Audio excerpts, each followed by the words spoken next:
Blenders, and welcome to episode number 187 of Real Blend, a podcast that wonders if, Kevin, can you tell me Denis Villeneuve's all-time favorite Josh Brolin movie? Oh, no. Kev, Denis Villeneuve... Wait. Oh, I got it. Wait, hold on. They've worked together for a long time. I got it. It's not one of their collaborations. I know. It's... Doonies.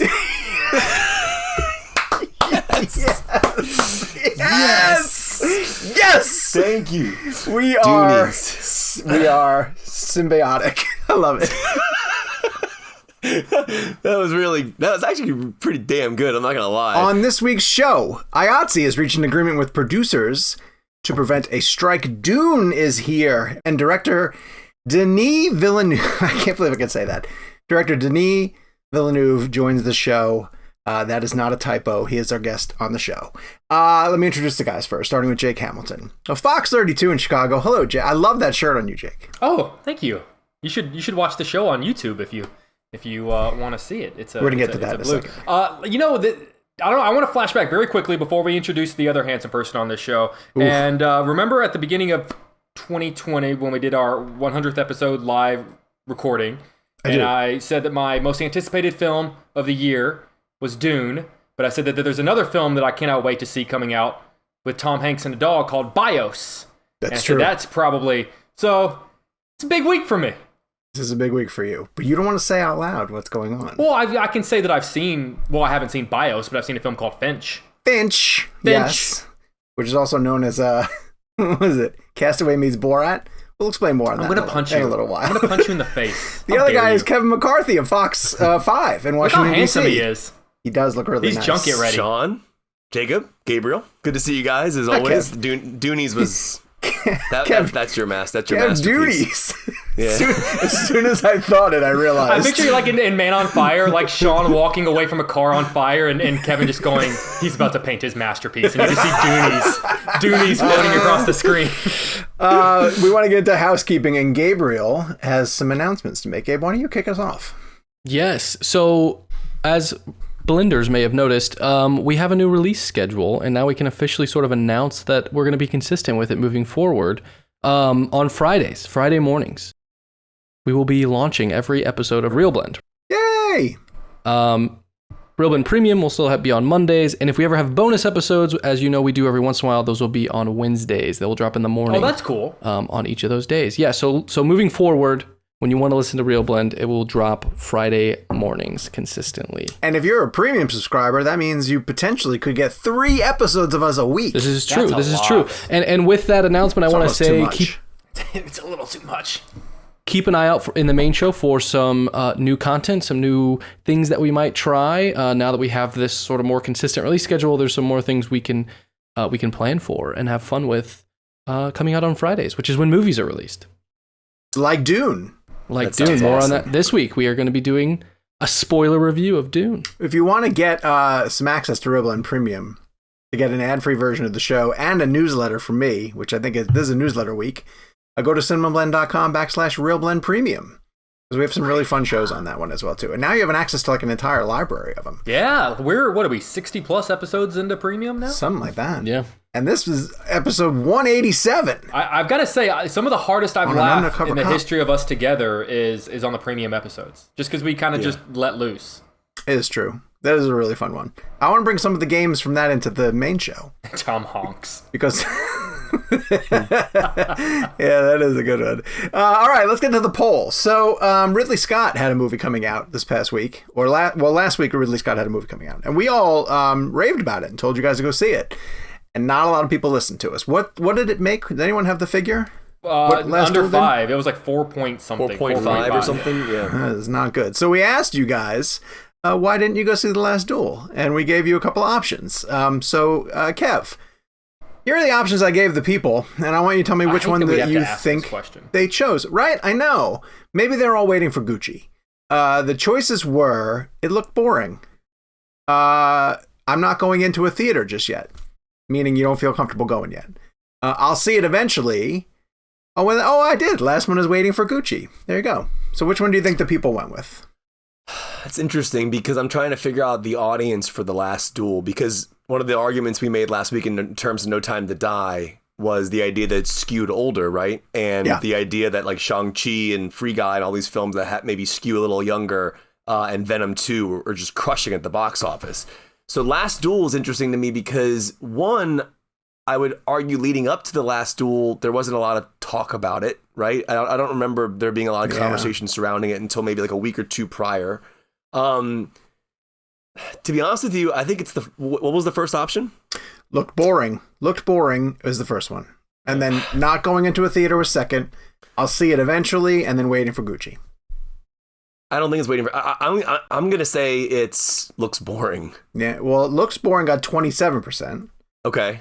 But I'll see it eventually got 57%. That one did pretty well. Everyone I tell about this movie says, "Oh, that sounds good." And then whenever I followed up this week, they're like, "Oh no, I didn't go see it, but like it sounded good when he talked about it." So sure. It's really great, and I hope people find it. And Jake, I know you tweeted about this as well. The idea that like box office doesn't mean the movie itself is not great. I mean, the film is Last week was a perfect example of box office not meaning quality. Halloween Kills was not a great film. It was a pretty bad film, I thought, in terms of just in general, and in terms of story and performance and acting and just screenwriting. It just didn't flow right. And it was kind of a middle film that had no, meaning because we were waiting for the third one. But at the same time, that movie was made, $56 million or whatever it was. And it made that money. And it was available on Peacock. Right. It made on the same weekend it was released on streaming. More people died in Halloween Kills than subscribed to Peacock. Sean, I think pronounced it wrong. I think it's Peacock because you're not really sure if it exists. Peacock? It was on Peacock? The only reason we have Peacock is because Brendan is a huge fan of The Office. And when they took The Office off of Netflix, we got him a subscription to Peacock. You should bring him to Chicago. Wait, why? Oh, for that display? They've recreated the set. Yes, I showed him the video, and he actually did say, "When are we going?" And it's not just a lot of times bars will do like pop-ups, and they have like cutouts of Michael Scott and Dwight. They actually brought in, and they did it similar with the Friends experience here in Chicago as well. They brought in NBC, who basically sat down with them and were like, "Here are the specs to the set. Here's how far." Awesome. It's like you're walking onto the set. It's incredible. It's incredible. If you're around Chicago, it's called the Office Experience. It's on the Mag Mile. It's worth your time. Is that Marvel thing still in the exhibit? Yeah. Good luck getting a ticket. It's sold out it's been sold out weeks, months in advance. So you'd have to know the local entertainment reporter to get you in. I was just gonna say, I know you. Yep. That can get me in, right? Oh, it'll get your ass kicked out. VIP tour. Last time I was in Chicago, I visited an AT&T store to go to a Game of Thrones chair or the throne. And then ran into Kathleen Kennedy. See what happens? Great things happen when you come to Chicago. Some of the weirdest things happen in Chicago. All right. Well, listen, we've killed enough time. Let's get to our interview this week because we have a big one. This happened a while ago. Like everything with Dune, it happened a long time ago, and we kind of forgot that it happened. But we had Denis Villeneuve join the show. This is a great conversation. I say that with all humbleness and. I think this one turned out really great. We're kind of the best. I say with all humility. Here's Denis talking about Dune on Real Blend. Obviously, Zimmer's score is amazing, but I want to talk about Greg's cinematography because it is some of the most gorgeous cinematography I've seen on camera in a long, long time. It's incredibly immersive. But I want to talk about the IMAX aspect of it. We have not seen the film in IMAX. We've only seen it in the normal format at the moment. So I wanted to ask you what scenes we can expect from the IMAX format and whether or not the wind and the sand was affecting your cameras at all as you were photographing. The thing is, that's one of the first decisions that when as a filmmaker, when you prep for a new movie, one of the decisions you will have to make is the format. Will it be scope 185, 1:6? Because it has an impact on how you read a movie, how you receive in a movie. And on this one, I kept saying to Greg, I see it as a square format. There's something about the intimacy that it creates, and the desert had been embraced so many times on scope. So I was like, it feels like it could be right to go. And quickly we had started to have a conversation about IMAX to try the immersive feeling of IMAX and how it would be the perfect way to approach the desert in a new way, which would be with the IMAX format. And that's more a squarish format that I deeply love. Yeah, the 1:4:3:1 that Nolan uses, like in Dunkirk and Tenet. Yeah. We went for it, and and I would encourage. I will say that's to see it in 1:4:3 is quite an experience. Now, the idea was to use IMAX in a way that will, when you go from scope to IMAX, it has an impact, and it really creates a punch and the punctuation in the narrative. And of course, the more the movie evolves, the more the movie becomes immersive, the more we are losing frame, and the more the world gets bigger, the more we are in contact with Arrakis. So everything involving the desert, of course, has been shot with the IMAX format, and everything involving dreams as well. That was the way we approached so it creates sometimes like very experimental punctuation that Greg and I loved, by the way. It's like to play with the punctuations like that will create an impact. It was the first time that I was trying to do this, and it was quite an interesting process, a stimulating process. Now, it meant that we were shooting with two formats. I mean, we didn't shoot everything spherical IMAX. We chose in proper pre-production which scene exactly or which shot will be shot in IMAX and commit to it. We had a saying, Greg Fraser and I, which was, "Let's burn the boat. There will be no return back." So we all the decisions were made on camera. So it meant that there will be no way to go back to change our mind. Once we were in post-production, we did everything as we were shooting. So it meant that we shot with two formats, which are like spherical IMAX or with anamorphic 235. And it's like the way the movie was shot with the ATSE LF, which is a format that I thought brought the something to the image that was very modern, but still had some kind of romantic effect to it. It's like I was thinking that I will shoot the movie in 35. That for me, it was a given. I would shoot Dune in 35, and we were all excited about that. And we made a lot of tests. We tested the 35, 65 millimeter, then the Alexa 65 and LF, and I was like totally destabilized that the look I was dreaming, the thing that was closer to what I had in mind was the Alexa LF. It has a sensuality, and it has a capacity to shoot in the extremes that was perfect for us to shoot the night scene that we were aiming to do in the desert. Because the idea, and it's one of the reasons I work with Greg Fraser on Dune, is that I love how Greg is able to play with natural light, how he is able to embrace nature, and that was at the very heart of the project, to get closer to nature and to try to not create beauty shots, but more to try to catch the power of nature. And I thought that from his past work, Greg had amazed me his use of natural light. So it's like we went in the desert and didn't open a spotlight once, maybe one or two shots, but we spent weeks working without just using the power of the sun and the same for night shoots. I said to Greg, I want the nights to feel, is there a way we could find a way to not having to lit the desert? And anyway, such a thing is impossible, of course. So but the idea was to try to create a feeling of sensuality and a feeling of proximity, and then something so familiar in the light that you truly believe that you are on a planet for real, and all coming from the natural quality of the light. So we shot in the desert, and just before the night it's us, and it will create that feeling of almost scuba diving feeling that you are on Arrakis, just in a clear night. Yeah, it was very exciting to work this one, but not easy. Awesome. Denis, I would like to stay on cinematography, but just jump back one film. I feel like we were all personally invested in Mr. Deakins getting an Oscar, which is ridiculous. It means nothing to us, but it just felt like that was important. What did it mean for you that one of your films was the one that finally got Mr. Deakins his Academy Award?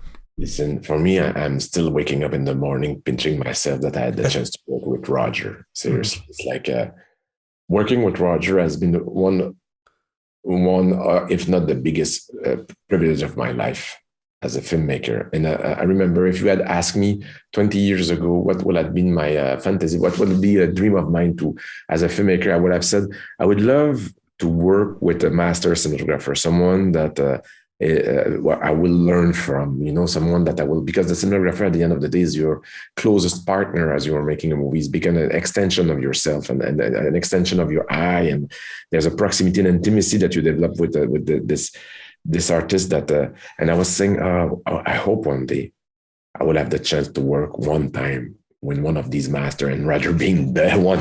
I was like, it's a blast for me. And I will say you something, there's, in a way, I will dare to say there's the ghost of Deakins is in Dune. Why? Because I spent a year side by side doing VFX with Roger Deakins, and it was like going back to film school, studying light with Roger.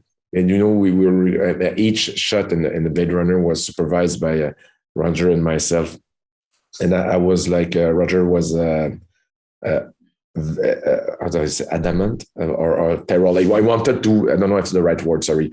It was very important for him that the look of the film will look as real and we respected our aestheticism that we had developed. So he supervised with me like no DP had ever done, I think, each shot in Blade Runner. So it's like the cinematography is just not what he captured on set, but as importantly, the nature of the VFX that will be added to his cinematography. So it was a full Deakins experience that it allowed me to see the process, to be with him and to listen to him, on each shot, how can we achieve realism with VFX through lighting. And I learned so much, and as I was doing VFX on Dune, I realized the incredible amount of knowledge I got from Roger, and it really helped me to work on my VFX team and to guide them toward something that feels right. He's a legend. Wow. Amazing. He is. Yeah. Way, so guys, are you.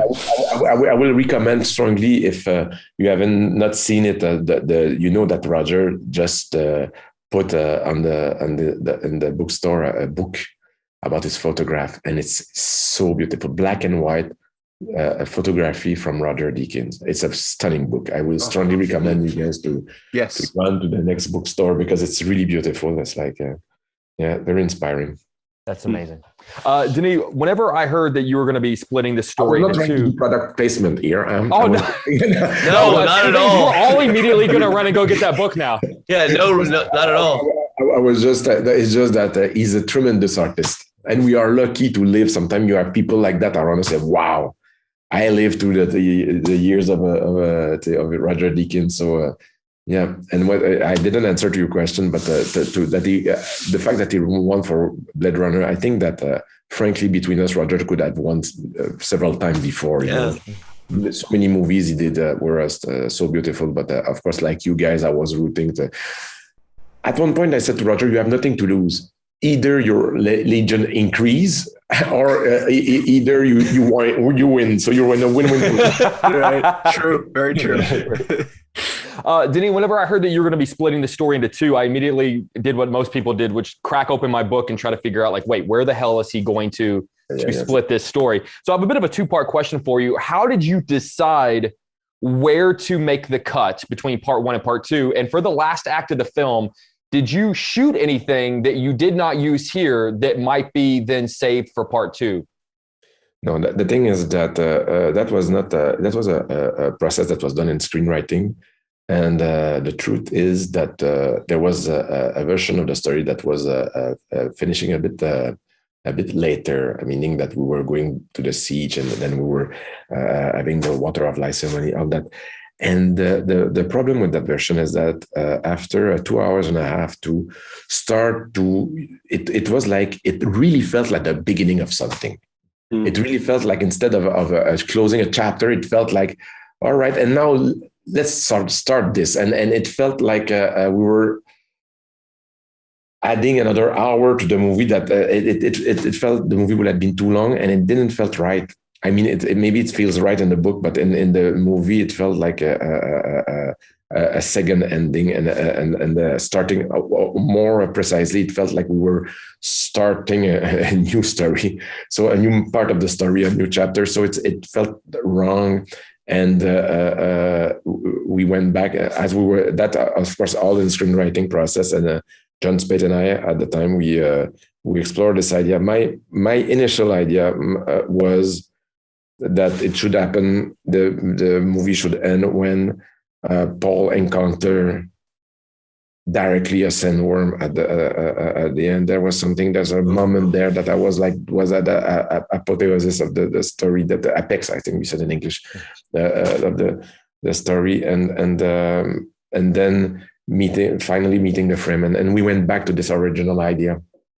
The first idea I had, so to make the story a bit more condensed, or more tight, with more momentum, and that became and we didn't question this after. So once we found what you saw, this ending, it's exactly how we shot it and how we cut it. There's no other material there. It's like that was and it felt right, because I felt that Paul's arc in part one, from what he has to go through, was completed, and now at the end he has completed. He has learned things. He went through a full transformation, and now he will be ready for part two. In fact, we focused on Paul as it was intended. So it's like, I think that for me it's the perfect ending, which is not exactly the same as in the book. Time for Muad'Dib. I'm ready. Yeah, we're all. Exactly. Yeah, yes, we're all ready. It was really funny because on set sometimes Timothée was in some scene. He said, I was saying to him, Timothée, don't do this like that. He said, yeah, but I'm Muad'Dib. I said, no, you're not Muad'Dib. You're not yet Muad'Dib. You're just Paul Atreides. Go back there. That's later. And he was like, very funny. Am I Muad'Dib? No, you're not. Denise, speaking of product placement, I just spent $600 on that Dune Art and Soul book that you guys made, that Zimmer. I cannot wait to get that. But I'm going back. One of the things that I find interesting is you're talking to a podcast right now that is huge advocates of the theatrical experience. We want to see everything in theaters. That's our goal. It changes everything. And cinematic immersion means so much to us. And Christopher Nolan is the same way. And you both have been very strong advocates about the theatrical experience. And I wanted to know what it means for you to stand alongside someone like Nolan and have that presence of that idea of pushing people to movie theaters in a safe way, but making sure people understand that. But also the idea, I was wondering, did you ever see Tenet? I was wondering if that was a movie you saw. So just kind of, you're standing alongside Nolan. Did you see Tenet, and what do you think of it? The thing is that I will say first that for me, the big screen is not that it's some kind of a nostalgic way of seeing film or because of box office or whatever. It has nothing to do with that. It has to do with the immersive quality of a theatrical experience. Yep. Is by the fact that you are in front of that there's a saying, I think Jean-Luc Godard said, you're looking down at TV and you're looking up at movies, There's something about that the screen is bigger than what your field of vision can see. And that immersive quality, the feel that you're being immersed and you're like diving into the image. Create something that you cannot experience at home. And also today, I will say that sound design, the Atmos sound system, the Dolby Atmos sound system or IMAX system, it's a way of dealing with sound that becomes almost physical. I mean, when you listen to you have a full body reaction toward the impact of the sound on your body and the way the sound moves in the room. You cannot recreate that at home, and it's something that means that the experience become total, immersive, and more importantly, is that in a theater you're committed. There's an engagement with the object of the film. At home, you can stop the movie. You can have a problem with your dog. You can answer to the phone, but not at a theater. In theater, it's a fully commitment, and that's the way a movie needs. It's an hypnotic experience, like a dream. You cannot control a dream. You're supposed to let go and embrace. And there's so many movies sometimes that when you watch them in the theater, you are forced to abandon yourself in the hands of an artist and to just follow and be guided to the story. And it's not the same when you do this at home. And even more important, I think that as human beings, a communal experience is something that is very important. We are not meant to be isolated. We are meant to be together. And even if your neighbor eats popcorn, or even if your neighbor laughs too loud, it's part of it's being human. It's being together and receive the full experience together. And there's nothing more strong than to share emotions together. And that's the end. It's at the very core of the human experience. I mean, we are not alone in an asteroid. We are billions of people on the planet. And when at the birth of humanity, we were all listening to storytellers on a fire, beside a fire, and we're all together listening to the stories. That's at the very core of the human experience. I think it's there's not many other collective experience like that are left in society, and I think that cinema's role to do more important. I think it's important to say I love streaming. I mean, streaming saved my life in the pandemic. I went through full Criterion channel. I went through back in the cinema history. I saw amazing masterpieces, and it just helped me to go through these terrible months. And I love the power of streaming that allows us to go through the memory of cinema, to revisit movie. But I think that it's important that movies have the possibility to be seen by everybody in the same time. Meaning that my problem with streaming is the tribalization of culture. When you have the Apple tribe, the Hulu tribe, the Amazon tribe, the Netflix tribe. If you tell me, I saw this fantastic movie on Hulu, I will say, I have no idea what you're talking about. It's not my turn. And I love the fact that the movies is something can build a bridge among everybody. When Jaws came out, everybody could have access to Jaws in the same time on the planet. There's something beautiful about that. Interesting. The idea that cinema is there to build bridge, not to create bubbles. Bon, finish. Okay. Very interesting. Okay. I was blown away by Tenet. I think it's a masterpiece. I think Tenet is like a movie that is an incredible cinematic achievement. I agree with you 100%. I think that it's a very complex movie. I had so much fun. I saw it several times, and each time was a blast. And I think the level of mastery of Christopher Nolan is unmatched, and is by far one of the best filmmaker working in the world today, because people don't realize the high level of his cinematic mastery. It's crazy. Yes. It's crazy good.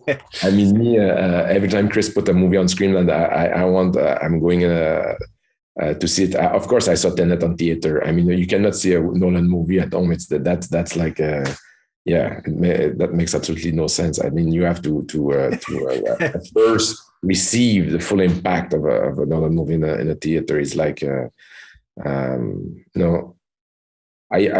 really it's really fascinating to see him evolving from one movie to the other, and always pushing the envelope technically, narratively, and always reinventing himself. And for me, it's like it's deeply inspiring to see that master at work. I mean, I deeply love Tenet. That's what I think. Yeah. Wow, Denis, before we run out of time, and obviously I wish we had the entire day with you. So many questions for you. Like we were up all night writing questions for you. Yeah, I'm being serious. You guys, yes. Thank you for your enthusiasm. It's super nice.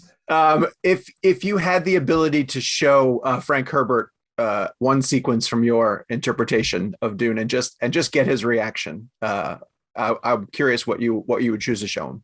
Oh, that's a very good question. I think that I would love to show him 3 scenes. I would love to show him the arrival of the Reverend Mother, followed by the gum jabbar. I would love to see how he feel about that. I think that's pretty close to the book. I think I would love to share with him my interpretation of Paul first journey in the desert with the Duke and Gurney, when they see a harvester for the first time, and the first Paul footstep in the desert. I think that it's slightly different from the book, and I'm pretty proud about how we brought it to the screen, and I would have loved to see what he felt about that approach. And then I think that I would have loved to share with him the final sequence of the movie where Paul finally meets Fremen, because that's very close to what my dream when I was a kid. I remember being in the desert, and I was beside Paul at 3Ds with a camera and listening to Stilgar in the dark, and I had shivers. I was like, oh God, it's so close to what I had in my mind when I was a kid. Wow. Oh, that's amazing. That's amazing. I'm going to squeeze in one more before we have to cut you loose. I heard a quote recently, which is the golden age of science fiction is when you're 12 years old. And I know that's an age that many of us were handed this book for the first time. What would 12-year-old Denis think of Dune if he were to sit down and watch it? But I imagine the truth is that I kept that guy beside me all the way through the shooting process, because I was making the movie for him. And he's a tough critic. I mean, that's the problem I had to deal with. He's very harsh, very arrogant, very big dreamer, and I didn't want to disappoint him, and it was very difficult for me as a 53 years old filmmaker to try to please that teenager. And sometimes I succeed, sometimes I didn't, and I still have to deal with him. But I will say that that's the way I did this movie, going back to the past and being in a relationship with that part of myself that dreams so big. Well, Denis, we want to say this is truly an absolute honor to have you on our show. This is a show that we created specifically to have conversations like this. And we've been texting ever since we saw the movie. And this means so much to us. We literally spent our entire Saturday night last night for 3 hours on Zoom going over questions for you today. And this was the list we came up with. And I just want you to know how much this movie means to us, how much your filmmaking has meant to us over the years, from Enemy to Blade Runner 2049, Sicario, everything. You were one of the greatest to ever do it. And it's an honor to have you on our show. Seriously. It was like all the privilege was mine, and you're very generous with me, and it's very welcome. I thank you very much. I need that energy. So I thank you. I thank you guys. Thank you. We need to thank WB for giving us time with Denis, who's just a fantastic filmmaker. Obviously, we're going to play him. From Venice, if I'm wrong. Well, yeah, that was when the movie was having its big world premiere. Wow. Obviously slammed for time with press and everything going on. So for him to sit down for a long form interview with us is just, I mean, we're beyond honored. So it's unbelievable. Yeah. And later in the show, we're going to play Denis Villeneuve blend, and good luck with that one. So let's get to a few of the bigger topics from the week that has passed. And I mentioned at the beginning of the show that IATSE has agreed to a deal preventing a strike that would, in essence, have shut down the entire film industry. And now crew members can, according to what we're seeing in the terms that are being announced, look forward to more humane working conditions and better pay. I'm a little bit torn on this, because from what I've been hearing from a lot of people, at first it was a big splash of, this was great, we avoided a strike. But as you're getting into a few more of the details, I've been hearing from people whose lives are directly affected by this, and they're saying maybe we didn't get everything that we were hoping to get. But I think for the time being, the shortage has been, the labor shortage, the labor strike and walkout has been prevented. Have you guys heard anything from your side about angles that are happening with it? Or it feels like it's still a work in progress? Well, there was a Variety article I was reading earlier that like, I'm going to literally just quote it. It says, "But the drama is not over. The contracts must still be ratified." And many members quickly denounced it on social media. That's a direct quote from Variety. So kind of goes to the point of what you're saying, but I guess it's not official, right? It hasn't been ratified. Okay, so progress on that end, and we'll continue to track that story, because it's a massive story in terms of the number of people that it affects and the industry grinding to a halt if they're not getting the conditions they need. Disney delayed basically its entire 2022-2023 slate. That affects all the Marvel movies. It affects not all the Marvel movies, most of them. Guardians of the Galaxy Volume 3 is staying in its May slot. 2023, that's about to start shooting very soon. Doctor Strange gets moved from March to May, I believe, and then everything sort of took a step backwards. The one that really took a hit from that one is Indiana Jones 5, which moves back just shy of an entire year. And so let me talk about the Marvel ones briefly, and then I want to heir from you guys on Indy. Yes, Kev. I think we'll be a little James Mangolder when that movie finally releases. Jesus. So will Harrison Ford. He's going to be a lot James Mangolder. Do you guys think that there's any credence to the fact that Marvel moved to get out of the way of the Batman? The Batman opens in March.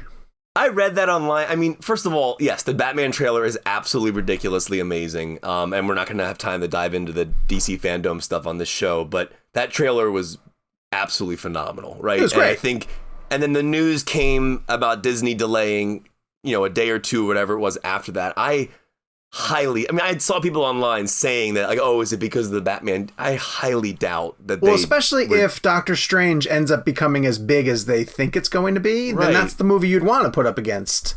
Yeah. I will say, isn't it kind of fun that, Marvel used to kind of run the gauntlet in terms of, other movies got out of their way. Right. And I feel like The Batman is the first movie that, at least whether it's true or not, gives us pause to question, did Marvel get out of the way of the Batman? Like, to me, like, whether or not that's true or not, sure, it's exciting that we live in a world where DC is now pumping out films of quality that now make us wonder whether or not Marvel is maybe not shaking in their boots, but going, well, shit, like, we're not the guaranteed winner of that month, like we normally would be under any other circumstance. It is pretty interesting. So, of course, Feige walked the red carpet at the Eternals. What an impossible interview. I don't know how you guys do it. I've never interviewed him before, but anytime I see any of you guys talk to him, it's like trying to do a Rubik's Cube with a gun to your head. I don't know how you do it. Yeah, he does sort of dodge the deals. And he said he claims it was all production. The production schedules meant that they had to push everything back. I was curious, and I fear this. It hasn't happened yet. If it doesn't happen yet, I wonder if it's not going to happen. But once Strange moved out of March, and now there's no Marvel movie in that March slot, that Spider-Man was going to move back. But Spider-Man could play through the holidays. Spider-Man opens big in December. It could play all the way into February. No, I agree. The only thing would be is if it's not finished. I know John Watts is working very hard at finishing it right now. Yeah. But that's got so much hype, though. That feels too hyped to delay. Like, to put another bit of like marketing push behind it, like to have to delay it and then restart that is expensive. Not that they don't have all the money in the world, but they've got such good hype with the whole like Garfield controversy, and the trailer was really great. It'd be hard to give up that spot, I think, for them if they ended up doing it. So what about Indy 5? We are literally going to be waiting a year and a half, if not even a little bit more than that, for that movie to finally open. Do we know? I saw recently that they're back up, and I know Harrison Ford was hurt for a hot second. Yeah. And then I saw some new set photos come out. I don't know if that means that he's back and they're good to go and they're filming again, or if those photos came from before the accident. Do we know how far into production they are and how much his injury set them back? I'm not aware of any sort of status on where they are with it. But they're filming, and that's something. Yeah, and the release date doesn't affect, like, he can get older off screen now, as long as they capture him now. Oh, dude, this isn't Boyhood, like at a certain point. Right, exactly. Kev, are you still going to be interested in that movie 2 years from now? Come on, of course, come on. Well, of course I'm interested in it, but I'm still trying to get over the fact that Spielberg's not doing it. Yeah. And I'm still trying to get over the idea that 4 was not a good film. I'm still trying to get over the fact that Mangold's a great director, but I just wonder what story felt important enough to make a fifth indie film. Like, you're talking about 1, 2, and 3 are classics. and Temple of Doom, whatever you think about that, I love that movie, but I love all three of them. 4 is just an outlier that I don't even think about in terms of the franchise. But few do. Do I for me, I never thought to myself, I want to see a 5th Indiana Jones. Now, Mangold's one of my favorite filmmakers. Harrison Ford's back. Spielberg is not. I don't know if Lucas is involved in the story credit on this one. I don't think so. I think that was part of the deal when he sold off Lucasfilm. That also included selling off Indy. I mean, that's one of the greatest props I've ever seen in my entire life. When I got a chance to go to Lucasfilm in Northern California, and they have the Grail.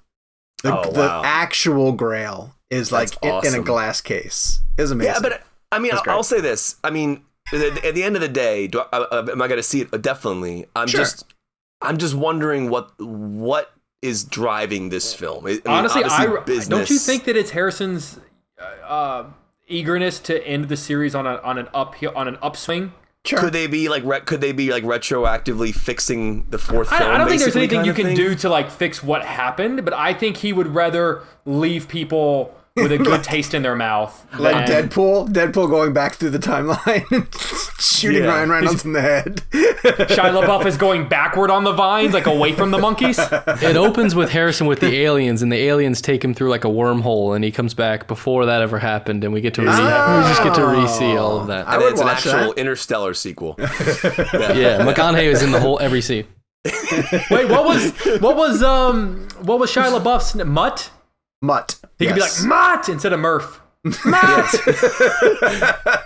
And Ford just watches Indy 4 on the screen that McConaughey does and just starts crying like McConaughey does in Interstellar. He's just like laughing, like he can't.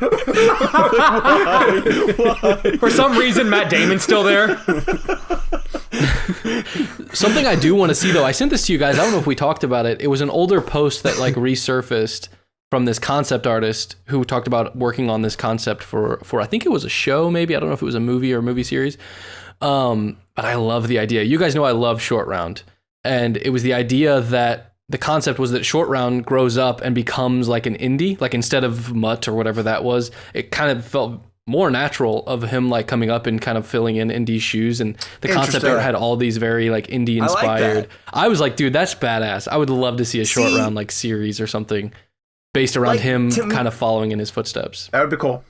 Like I said, what Gabe has just said is exactly what my point is about Indy. If there's a good story and a good enough story to propel forward, like what he's talking about, like that sounds interesting to me. Yeah, that sounds awesome. You want to hear this pitch? Kev, I think you're going to want to hear this pitch. Please. Drew McWeeny has been writing about film forever. I love Drew, by the way. Shout out to Drew. Drew's awesome. Great writer. Terrific guy. Yeah. Great writer. Yeah. He was on a podcast and I heard him say this.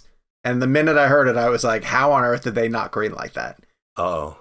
He thinks they should have done a True Lies movie where Eliza Dushku, their daughter, is a spy later, like as an older person. Yeah. And she gets in a mess and her parents have to come help her. And it's so Arnold and Jamie. Were they going to call it Fake Truths? Fake Truths? They couldn't have done but that. the thing is, I feel like you're joking, but like, I feel like that would be a great name for it. Like, that would be like kind of like a wink and a nudge to like, that's fantastic. Isn't that a great pitch? That's a great idea, too, That's a because great pitch. Terrific the cool pitch. thing about that would be, first of all, the characters can age naturally. Sure. So Eliza aged to where she is, Jamie Lee Curtis ages to where she is, and Arnold, yeah, right. And so like, and they could even play around with the idea that maybe Arnold can't do the same things he used to do in terms of action, but like, oh my God, what a great idea. It's so easy. I love that story. It's a I good mean, that could also be like sort of the whole thing with like Indy 4, not to make that comparison, but like he's getting older. So write the fact that he can't. Don't try to convince us that he can. Address the fact that he can't. Yep. I will never get over De Niro's older body with the younger face kicking that guy on the ground in Irishman, and it just looked. Yeah, I'm an apologist for that movie a lot. I love that movie, but that's one scene That's one scene where I went like, just get a body double. Yeah. Let's jump through what the things that are going to be opening up soon in movies because we want to leave time for us to be able to talk about Dune. So there's a film coming to Netflix. This is where we run through who's seen what. It's a film coming to Netflix called Night Teeth. Anyone seen Night Teeth? Nope. There's a film going to limited release called Warning. Anyone see Warning? I do like that We're Green a film Day's album podcast, by the Warning. way. Yeah, That's a great album. Green Day album. Yeah. There's an animated film called Ron's Gone Wrong. Anyone seen Ron's Gone Wrong? Nope. All right, excellent. Wes Anderson has a film coming out called The French Dispatch. Has any of us seen The French Dispatch I yet? see it tomorrow. In my area, it comes out the 29th, so I don't know. It's limited. I think It's limited. Tomorrow, limited. yes. And Yeah, then so it's I haven't full seen it. next I can't wait to see it. All right, I see it in Savannah soon, so I'm looking forward to that. All right, well, that brings us to Dune. Coming to HBO Max on Thursday. No. Why would you even mention that? Sean. I will mention real quick, though, so the way we're going to do this week, and give us some feedback if you like this. This is one of these new Friday things we can start doing. We are going to do our usual spoiler-free review of Dune. Everyone can kind of talk about what they love, and star ratings if they have them and they want to give them. And I think it's safe to say we all recommend this. But then we will move into spoilers where we can get into details. Check the show notes for timestamps. We will give you plenty of warning before we start on spoilers, and I will have it timestamped out so you know where they begin and end. And if you're on YouTube, there's little chapters that you can jump to for the spoiler section. And join us on the Blend game, which was coming next. Anyway, go ahead. Spoiler-free review of Dune. I want to go first, and I just want to say that... do you? My Dune expectations for this... Oh, Is that what you said, Jake? Dune I should have. Oh, that's funny, though. My expectations for this were fairly high, but the main reason why they were high were for Denis. Mm-hmm. Just because I knew I would appreciate the filmmaking and the craft, with him being, just as talented as he is. But I didn't nearly expect to get as caught up in the story as I did. And I think, and listen, obviously I know the Frank Herbert's novel is classic and, it's been dubbed unadaptable.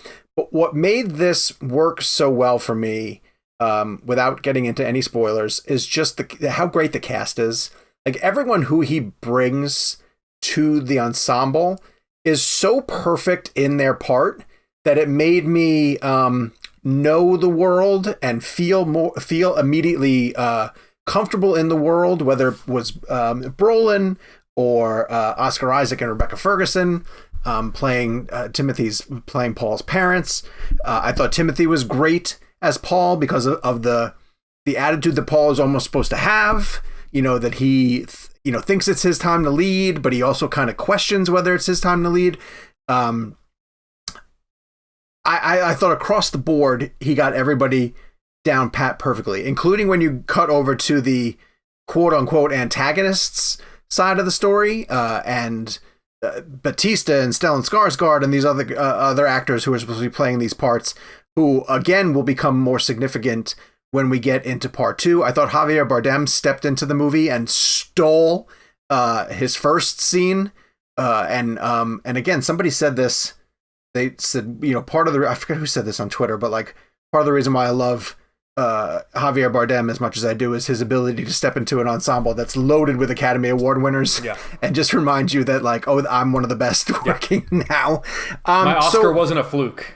So this really did feel like a lengthy movie that flew by, and I immediately. But I will say, I guess I'll save this part for the spoilers. I'll save this section for the spoilers because Kevin and I had a conversation right after we got out of it. And there's something significant about it that I want to discuss, but I'll leave it at spoilers. Highly recommend it. 4.5 stars out of 5. It's not a perfect movie to me, but it's one of the best things I've seen this year, and it needs the big screen. Kev, I think you're kind of on the same wavelength. Oh yeah, I mean the movie. It's so funny because when I saw it, I loved it, but as time has passed and I've thought about it more and more, I've loved it even more. I've only seen it once, so it's been about 5 weeks now since we've seen the film. Lots of things I want to mention in terms of why it's incredible. Well, first of all, Denis is one of the greatest directors working today. Okay, the guy is operating on Nolan's level, I would argue, because he hasn't really made a bad film. He makes films that audiences deserve. We deserve these types of movies. Audiences do, because there is a way to tell great stories in an immersive environment with great storytelling and do it well and practically as much as possible. They shot so much of this stuff on location. I think Chalamet said they did like 2 green screen scenes. You are transported into this world from the moment the film starts. A lot of that has to do with Zimmer too. I think it's probably one of Zimmer's top scores of his career. It's so different than anything he's ever done. The sound design, the sound mixing, everything that's involved in the filmmaking comes together in this beautiful cinematic experience where you are transported to this world and you are living with these characters. You do not realize you're in a movie theater. You do not realize you're watching a movie. Pure cinematic immersion. And like I've said this in my interviews, there's only a few moments in my life where I remember like that type of immersion changing for me, like seeing a filmmaker take me to another level of immersion. Dark Knight, 70mm IMAX, truck flip, that changed everything for me. This is right there in terms of what it did to transport me to the world and what Denis does with the storytelling. Another thing I want to say about this, I did not read the book. Going into the film, I knew nothing really about the story. I watched the trailers. I knew basic premise. I knew there was a Matrix vibe to the idea of the story, obviously written well before the Matrix, but that concept of the one. I found this movie so beautifully pleasing to follow. And I say that in a way where I think exposition is such a key thing that directors have either a hard time with or they're really good at. Denis is brilliant with exposition.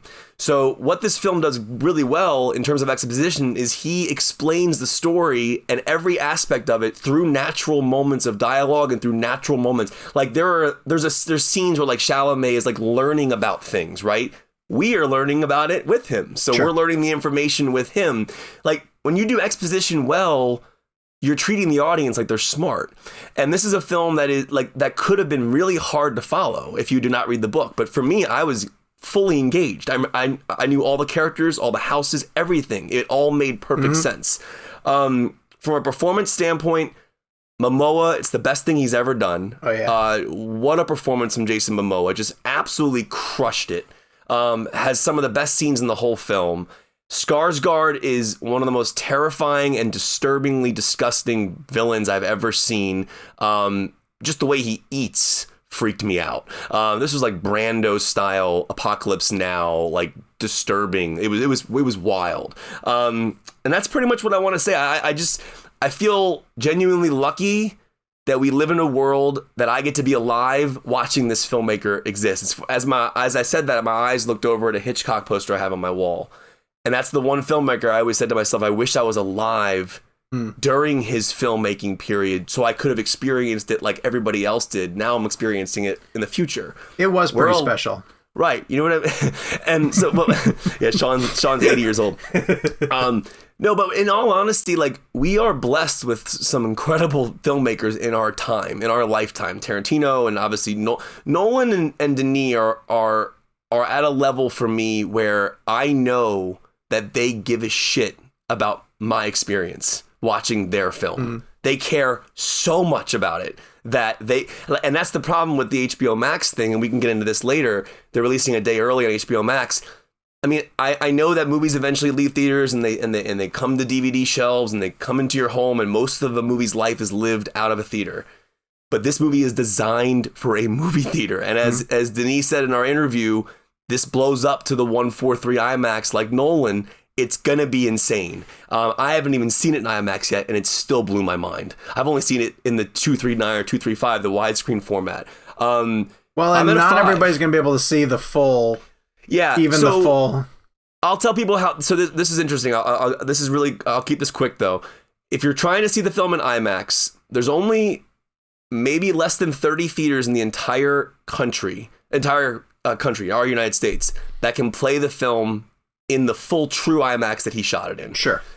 But which makes me wonder why filmmakers do it. And I know it's special, but it really, if no one can see it that way, why? I could be wrong, but I do think that IMAX helps pay for production and stuff whenever they're involved. Or at least marketing. Also, to Sean's point, though, the majority of people who see Dune in IMAX are going to see a 190, which is still a gigantic screen. It's still going to bump up to the 190. So the majority of people will still get that IMAX quality. It's the cameras, really.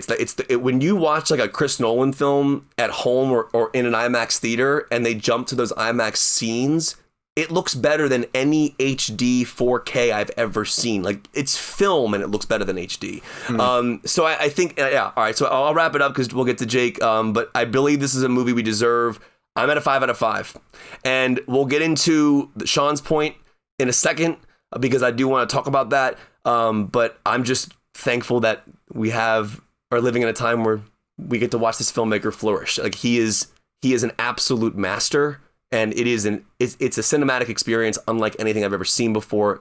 Go see it in theaters, please, if you can. And if you live in the DC area and you want to see it in the 143, the full IMAX, go over to Udvar Hazy in Chantilly. They have it. Or if you're in LA, they have it at City Walk. Or if you're in New York, they have it at Lincoln Square. If you're in Canada, they have it at Cinesphere. And I know all these theaters because I saw Dunkirk at all of them in 70 millimeter IMAX. So I went on a tour for that movie. So I would love to go on a tour for this one. Jake, you hated it. Why? What went wrong? It was horrible. No, you know what's funny is that just to correct, I mean, just in case you don't follow the show, no, I did not hate it. I love the film. You know what I think is maybe most impressive about this, and everything you guys said is absolutely right. But one thing I do want to point out as well is that Denis, in a lot of ways, in terms of storytelling, is behind the 8 ball a little bit because since that Frank Herbert novel was so seminal in influencing some of the great sci-fi storytellers of our time. You know, everything from Star Wars to The Matrix, the whole idea of the One and the Force, and everything. There are a lot of aspects about Dune that might seem familiar to people who are unfamiliar with the influence that novel had, and it's easy to look at certain scenes. When Paul Atreides has to use, the voice and say, well, that's just Luke Skywalker doing the voice, or I'm sorry, using doing the Force, or there are aspects of Paul Atreides where he's gonna become Muad'Dib and be like, well, that's just Neo becoming the One, but Denis films it in such a way and presents it in such a way that even though we've seen other storytellers and filmmakers give us different variations of that source material, of that Frank Herbert source material over the last 50 or 60 years, it still feels new, and it still feels fresh, and it still feels like something that I've never seen before. And that's one of the things I was worried about going in is, if we've seen the influences, what is the source material going to matter? And I still feel like it absolutely does. It still feels like a completely different entity. The scope in which the whole thing with film is that it really is like a time machine. It transports you across space and time. If a film is done right, if it hits you right, if it lands right, if the theater's right, if all these different elements align, like the planets, just the right way. For 2.5, sometimes 3 hours, you can forget that you're in a movie theater. You can forget that you've got a place to be after. You can forget that you had a fight with someone before you walked in the theater. And that's kind of how I felt. And I haven't felt that way in a while walking into a movie theater, where it's just like, it wasn't even like the 4 walls were there. It wasn't like the screen was there. It wasn't like the speakers were there. It was kind of like I was just sitting on Arrakis watching what was going on. Yep. And it was such, and Kevin, you used the word like immersive. Like that is what it is. I mean, and he nails it in such a way that they're not playing catch up. They're not speaking down to you. It's just sort of like, here's what's going on, and you follow along. You got it. We believe in you. You can do this. You can go with it. Yeah. And it's interesting because I walked out feeling both grateful for the filmmakers who were able to tell amazing stories over the last 60 years because of that source material, but then also I was very happy that maybe we finally got that source material at the day and age that we did, because obviously we saw this try to be made in the early 80s. For so many reasons, it wasn't able to work out. So I think maybe now is just the right time to get this story. So for a lot of reasons, I am deeply, deeply, deeply in love with Dune Part 1. 5 out of 5? 5 out of 5. Easy. Okay, let's shift us into the spoiler talk for Dune, because there's a couple of things that we need to discuss in terms of judging this movie specifically. And I don't want them to sound like a knock on the film, but they're things that I can't overlook when judging this movie in particular, starting with the fact that it's half the story. Sure. And I understand that. But you love Lord of the Rings, and that's not true. For casual audiences who are encouraged to go check this out, who might listen to all of us who say like, hey, if you haven't seen a movie in 10 years, this is the one to go back to. And they sit through 2.5 hours of this movie and they get to the end and it isn't resolved, that's going to annoy a lot of people. Go ahead. Maybe they'll enjoy the ride. Maybe they'll enjoy what they went on up to this point. But there's a spot when this movie ends that is very much a continuation and, a tease of where it's supposed to go from this point. So I don't think that the film, as well as it could, operates as a capped off, if Dune 2 doesn't happen, this is still productive, still was his own thing. It so heavily wants you to see what comes next that until we're out of this limbo, it's hard for me to judge the entire story. I think it's fair to say it's hard to judge the entire. I get what you're saying. It's not I wouldn't say it's an invalid point, but I disagree. I think because it does, but a lot of things do that. A lot of things leave you with a tease. A lot of things leave you with this doesn't have an end credit scene, but an end credit scene that says like more is coming. The Avengers will return. I think maybe the issue is we know there's more. We know that this is a giant big story because I think if you go in completely cold, this is a story about this family getting relocated and then being betrayed. It's kind of a political story, and I think it does have that well capped off. The way that he sectioned it, it's its own story if you look at it as Duke Leto and his family sort of being betrayed in this sort of political opera of sorts, galactic political opera. And I think it does a really great job of piecing that together from Kaladin to Dune and then to sort of him meeting up with the Fremen. So I disagree in the sense that I think a normal audience, a casual audience and a someone going in cold that maybe doesn't even know that it's supposed to have all these different aspects to it and supposed to be this, grand story on the level of Lord of the Rings, as some might describe it. I think it does manage to keep a contained story in one film. But I agree that it's certainly open-ended. It's certainly saying like, which I wonder, I'd be curious if we ever got to talk to Denis again of like, was that strategic? When you knew that when you knew you only had one left, did you put an emphasis on, I need this to end with a what the hell happens next, or people are going to be pissed? Like he's trying to get the audience on his side to greenlight another one. I mean, the last line of the film is literally, "This is only the beginning." Yeah. Well, and it's interesting because Sean and I had a discussion about this too, because it was a weird thing where to me where the movie ends, it is half the story, and I do find that if you tell people that before going to see it, it changes that how hard that hits at the end. So, for example, Lauren went and saw it last week. I saw it 3 or 4 weeks prior. And I was like, listen, just so you know, this is Dune Part 1. Like the title card says Dune Part 1. He kind of gives himself an out there with that Dune Part 1 title card. Well, it's basically saying like, this is just part one of the story. He said that he's structured it in his mind. He structured it as a trilogy with Dune and then the Dune Messiah book as like the third. Right. Because Dune Messiah, I'm sorry, I have not read it, Gabe, but like I have been told by friends who have that like Dune Messiah almost that even the like because Dune itself doesn't necessarily tie up, like it's not like everything's tied up by that. Like Dune Messiah kind of wraps everything up. Yeah. So would he make Dune Messiah the third movie? I think that makes sense because like I've never read all of Dune Messiah, but the way that Dune kind of works the book, you get sort of like snippets of what comes after the events of Dune. Like you get a lot of there's a character that you're sort of getting these excerpts that like tell the grander story of Paul Atreides that even happens after the events of Dune. And so I think the novel itself kind of is trying to make it feel a little bit like there's a little bit more closure of like what comes next. But yeah, I think that's a great idea. Well, one of the other thing I want to throw in there too that's sort of tied to this is that now that we're in the spoiler talk, I can mention that, and this is only having seen it the one time through, and maybe it'll play differently when I know where it's going, but all of the events that happen after the attack, after the big battle, the film, to me, can't sustain the momentum of everything that led up to that. So I think we probably have another half hour of footage that happens afterwards with Rebecca Ferguson and Timothée Chalamet running away, and then getting tracked and then picked up by Bardem and Zendaya's tribe. I'm not familiar enough with the terms.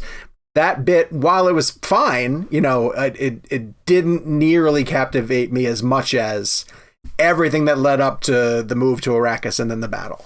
Well, the movie basically essentially climaxes in that battle sequence, in my opinion. But yeah. What's fascinating, it's so interesting because when I got out of the film, that was I knew that I was blown away by what I experienced. I knew that I loved what I watched, but as I texted you guys, I was like, this feels like it's just half a movie. But when you really think about the idea of this is the beginning of Paul's journey, he doesn't even become that character in this particular movie. He doesn't ever become, or Chalamet believes he doesn't become that character in this particular story in part one. The Dune Part 1 title card to me is all the audience needs to know when they sit down. As long as they see that, and the movie ends where it ends. But I think, Sean, the discussion you and I were having was how will a general audience get this? If they're not in the know in terms of the world, like Gabe was saying, we know there's a sequel, we want it greenlit, etc.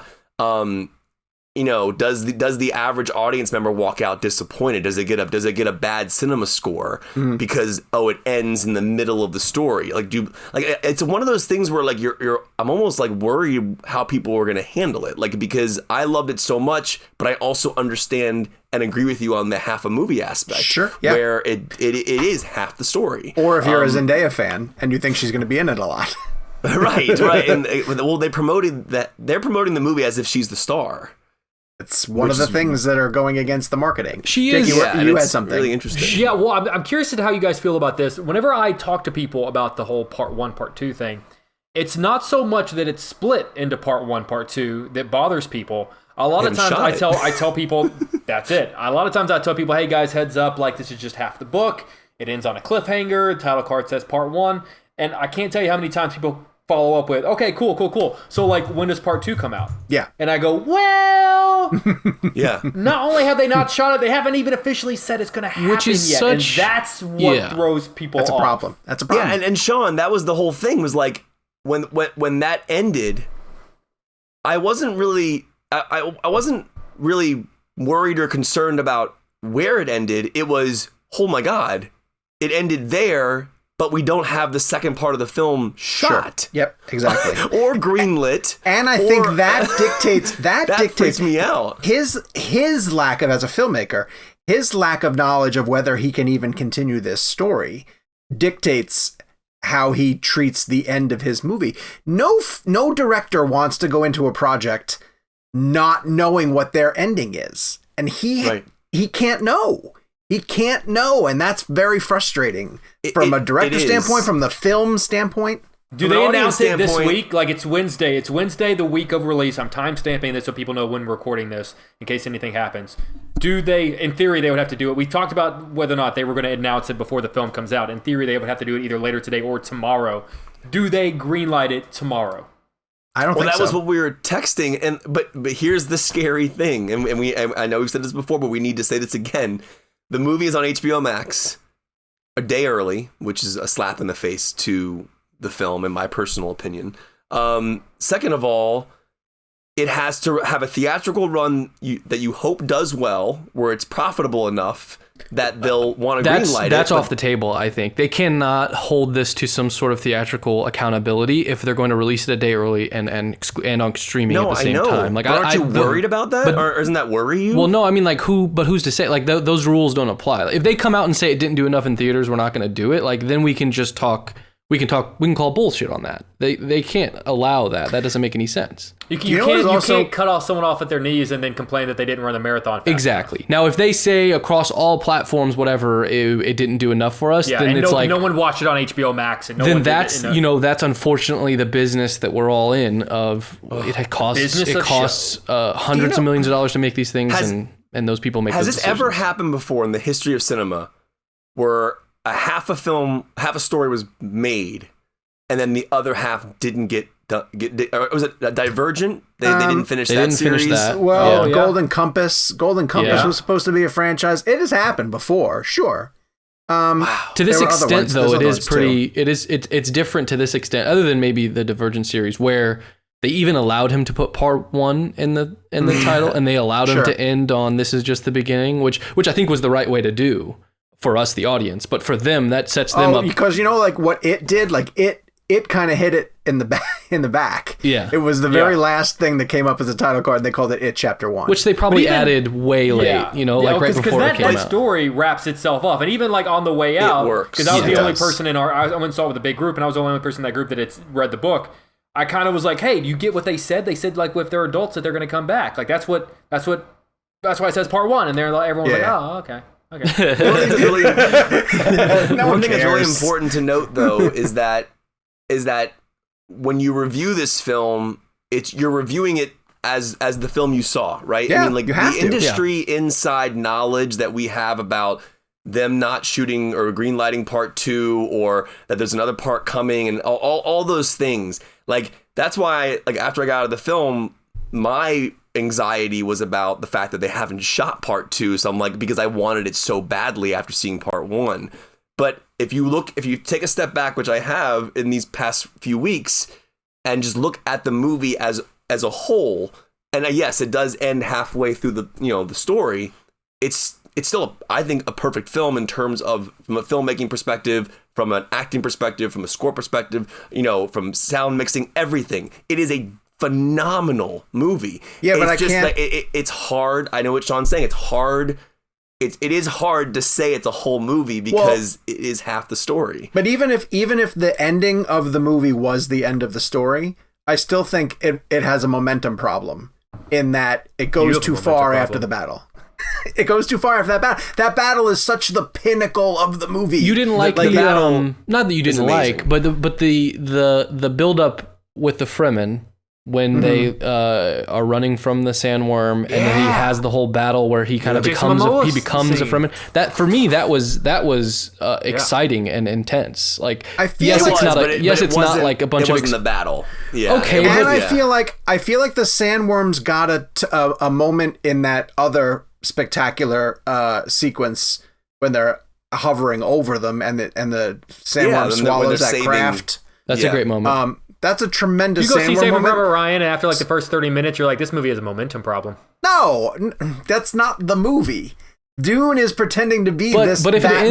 But if it ended on the battle in the city, isn't it just another movie that ramps up to a big space battle with explosions? Yes. But okay, so I would have been fine. And again, this is nitpicking. I know we're nitpicking. We all love 4.5 out of 5 for you. Yeah, love the movie. I would have been fine with a couple of scenes of exposition, following the battle of like, here's where everybody is, kind of, and here's where they could potentially go. I thought it kept going. So then, as it kept going, I was like, okay, well now we need to get to a thing. Mm-hmm. And then when it got to the thing, it was a little bit just like, well, now it's over. And I was like, okay. What's interesting about the ending, though, is that it's the ultimate I need more right now. Yeah. It's kind of like a teaser. The last 60 seconds are a teaser. Like you see a person riding the sandworm. You get the hint that he's going to be someone. It's a trailer for the next film. For you guys who haven't read, is that I wanted to ask you, I was curious, with that ending, how much more do you feel like you have to discover? Not just the story of like, how is it going to end, quote unquote, but... And I think it was intending to do this with what I know comes next. Did that ending leave you with we barely know these people and we're going to learn a lot more? Or do you just feel like, he's going to be with these people and I'll see how the story ends? That one. Interesting. That one. Yeah. Because I think what they were going for and what it's saying is when you see someone riding the sandworm, that is supposed to be a reveal of like, that's why she had the hooks, and you go... They ride sandworms, and you're about to find out that the Harkonnen's understanding of the Fremen is another brilliant thing that he's including in this novel is a very sort of compartmentalized and... They ride sandworms? They ride sandworms now. That's pretty dope. They ride now? I mean... So sorry, Sean, that's interesting. No.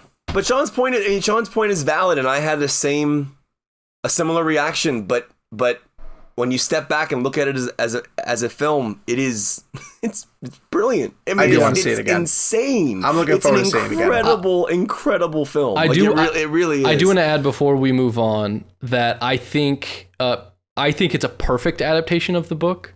I'm curious. I haven't read too many people who are like fans of the book and what they think of this. I think it's a perfect adaptation, not in that it's a page for page sort of, Watchmenification of it, which I think Watchmen's a perfect adaptation. That's a different story. But because he clearly has a complete handle on the characters and their role in the story and their traits and sort of the way they should be personified on screen, and the way they're personified in your head when you read the book, and also a sense of what the larger elements that happen in the book, in the plot itself, and kind of why they exist. And he truly adapts them into a film that captures that, and not only captures those specifics, but captures the tone of the book. The book itself is much worse at exposition than this movie is. The book itself has full, I'm reading this chapter just so they can tell me that this is how the Galactic Empire is structured.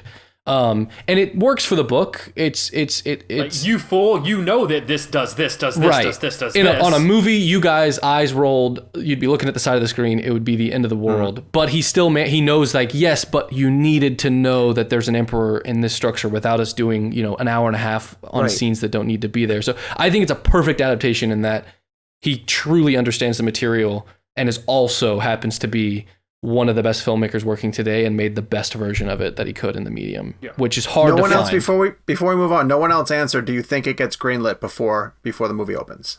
Sequel gets greenlit.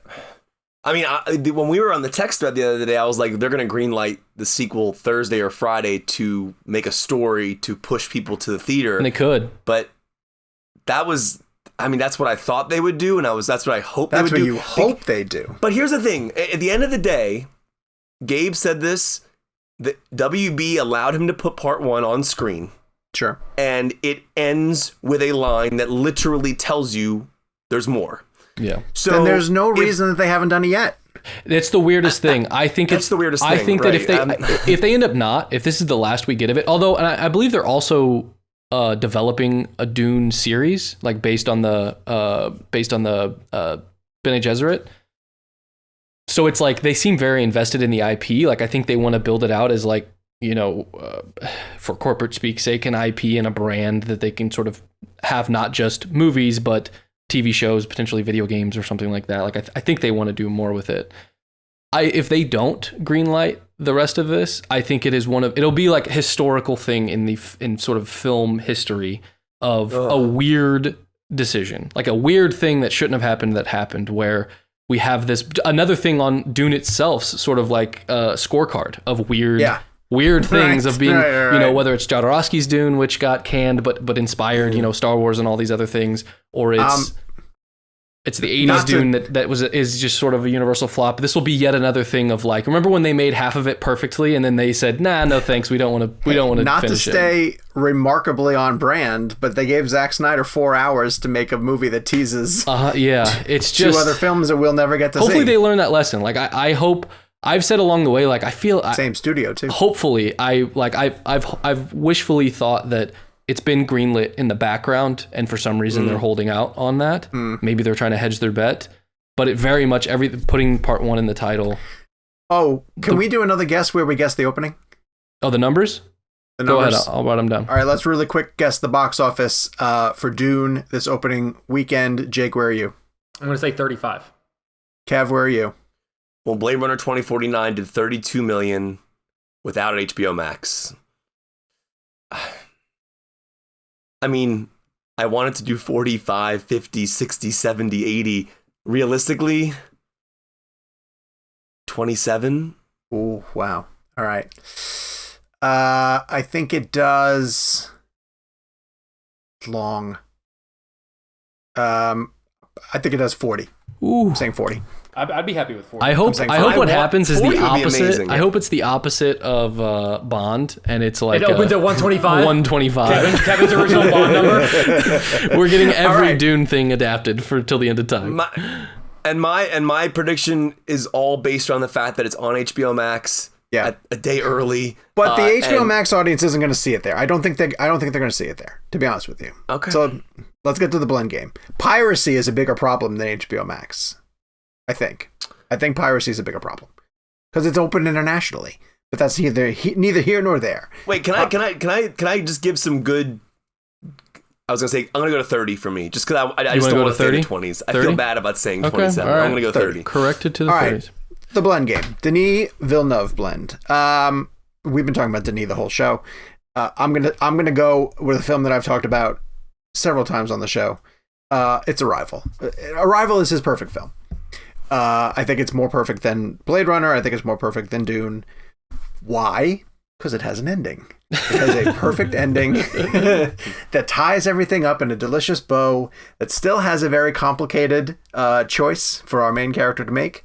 I love Amy Adams, and I think she's outstanding in this movie. The tech to portray the ships and the alien and the use of language is also incredibly brilliant.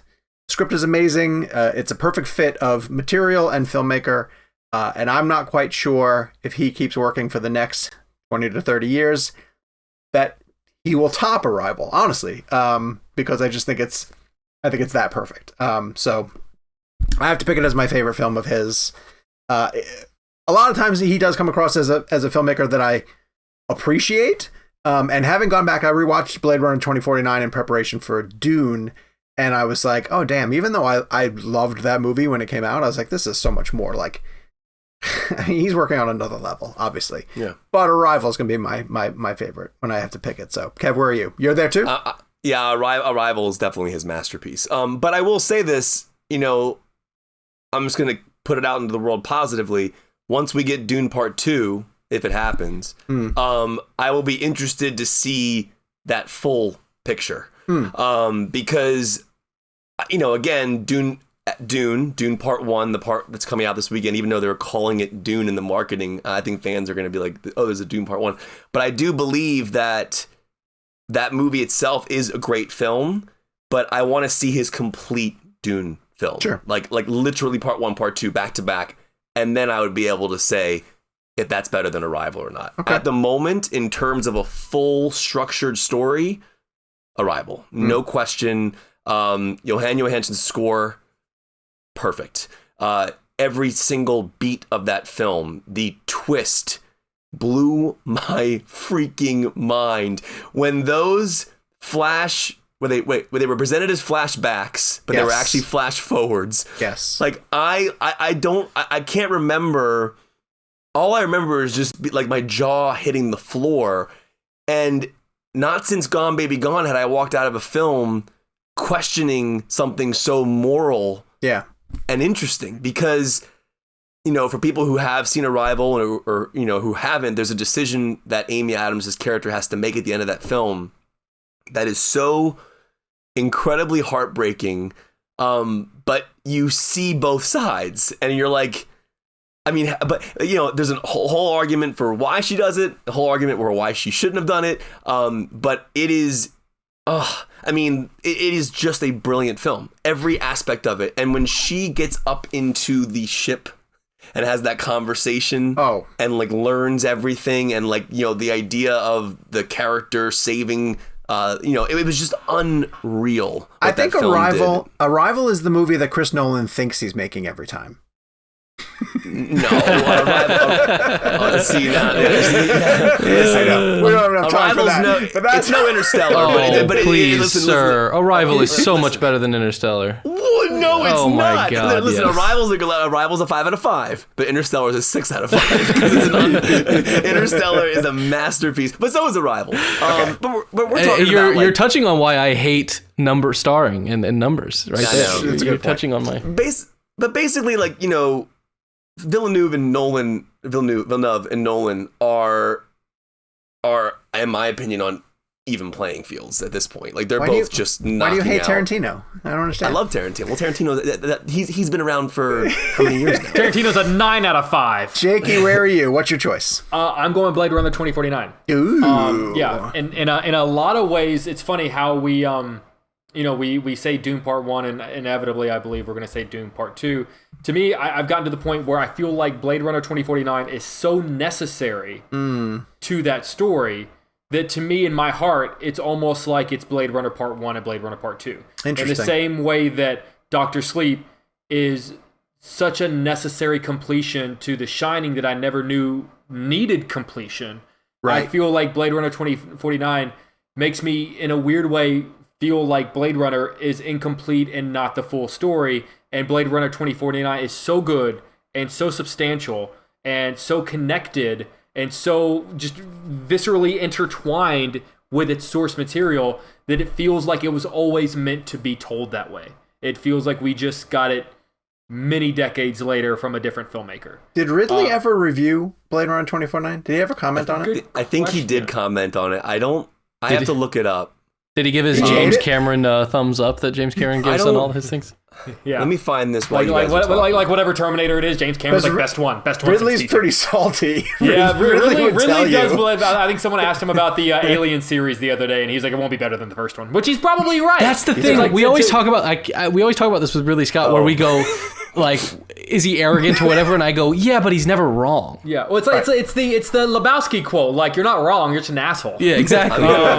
So that's sort of how I feel. No. I don't know. I'm going to be quick because I got to jump off pretty soon. But basically, that's it. Is that like between Deakins' cinematography, Denis' direction, Harrison Ford gives a performance that proves that he still has the capacity to give a damn when he gives a damn. Yeah. Gosling is so subdued, but still like does so much with that role. It's a great film noir that feels like a 1940s film that's set in 2040. Did that give us Anna Darmus, who's now just like a powerhouse? Yeah, performer? which so it's Blade Runner is one of my all-time favorite films. It's one of the greatest sci-fi films ever made. And and 2049 is a sequel that somehow made that film better. And the only other comparison I can make it is Dr. Sleep and The Shining. So first of all, before I read this, I think Denis' Blade Runner 2049 is a better film than Sir Ridley Scott's, and I love the first one. I would just rather watch 2049. What did Ridley say? This is the headline to the Entertainment Weekly article. Ridley Scott on Blade Runner 2049. Quote, "It was fucking way too long." I will continue reading some of his other thoughts. How long was The Last Duel again? Yeah. He said this to Vulture. He said, "I have to be careful what I say." Then it goes, "It was fucking way too long." And then he says, "F me," and most of the script's mine. That's what, so he's having fun. He's saying most of that his. script's mine. Yeah. He's having fun. I think he's having fun too. He's the best.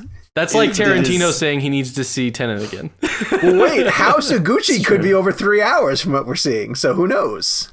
There was like a runtime posted 2049 had a great runtime. Oh, it's terrific. Audience picks. Randy Buss, a longtime listener of the show, he went with Prisoners.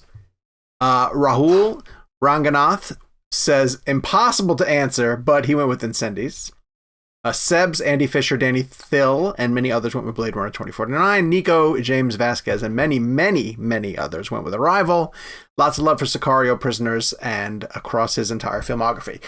Can we point out how diverse his filmography is? Oh, yeah. No, it's incredible. Like, look at Enemy, look at Prisoners, look at Sicario, look at Dune, look at Blade Runner 2049. Yep. Like, that's a master. He's incredible. He's incredible. That's a master filmmaker. We're going to keep it on in a Halloween theme, and for next week, we're going to play hashtag Final Girl Blend. Yes. So, I have my answer. I'm so excited about my answer. And explain what that is, just for people who don't know. Okay. So normally in a horror slasher movie, there's all the different people who get knocked off during the course of it. And this is usually the last girl standing. It's traditionally a girl. I think we've had some final guys once or twice before, but it's like they have their Langenkamps of the world, who is Nancy in the Freddy Krueger movies. This is the one who survives, and is usually fun. Picked up at the end of the movie. And so there's an even really fun horror comedy about final girls that came out. There's a great book out that I read. The Final Girl Support Group, or Final Girls like Support Group. Basically, it's kind of like it's basically this idea of like it's almost like an Alcoholics Anonymous, but if you were a final girl, and it's very without like getting to the point where they're crossing into copyright infringement, each final girl that they represent is like, one of them is the final girl for a white masked killer who stalked babysitters. One of them is the final girl for a killer who was too obsessed with horror films. One of them is the final girl for a killer who wore a skin mask and had a chainsaw. Like, that's funny. It's loose enough so that like they can't get sued, but enough so you can be like, oh, I know who each one of these are, and it's them in their 50s and 60s and how they're supporting it. And then all of a sudden they start getting killed off one by one. It's very fun. Cool. It's a great book. It's a very fun read. It's worth your time. That's a good concept. Has anyone bought the movie rights to that yet? That would be a great movie. I'm curious as with to how, the actual casting, the actual like final girls from the franchises. Oh, Oh no, that would be my end game. Yes, let's do it. Let's pool our money together. So we assume in Halloween Ends that she'll kill Michael Myers, so then Jamie Lee Curtis can join here's the all group. my money I can provide. Well, she is definitely one of the final girls, without a doubt, just from the first one. So, okay. Just to reiterate something very important, anybody listening to this podcast, if you have a friend who's really into movies and you feel safe, please go to a theater and see Dune. And we're just saying that because this is a film that we genuinely love. Yeah. But it's also a film that we want to see a part to.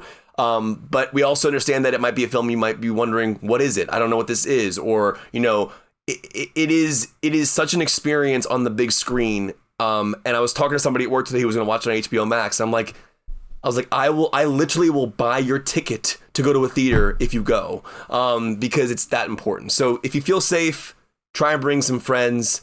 That this is a movie that we want to see do well, and we have nothing invested in it. We're just people who love movies.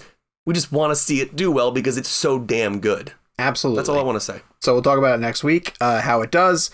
Next premium episode is a mailbag episode. Again, you can get access to all of that at cinemablend.com/RealBlend Premium. Follow us online, social media at Jake's Takes, at Kevin McCarthy TV, at Sean_O'Connell, at Gabe Kovach, and the show is at Real Blend. We'll talk to you guys next week. E.T. the Extraterrestrial. Last Crusade. The bad one, Temple of Doom.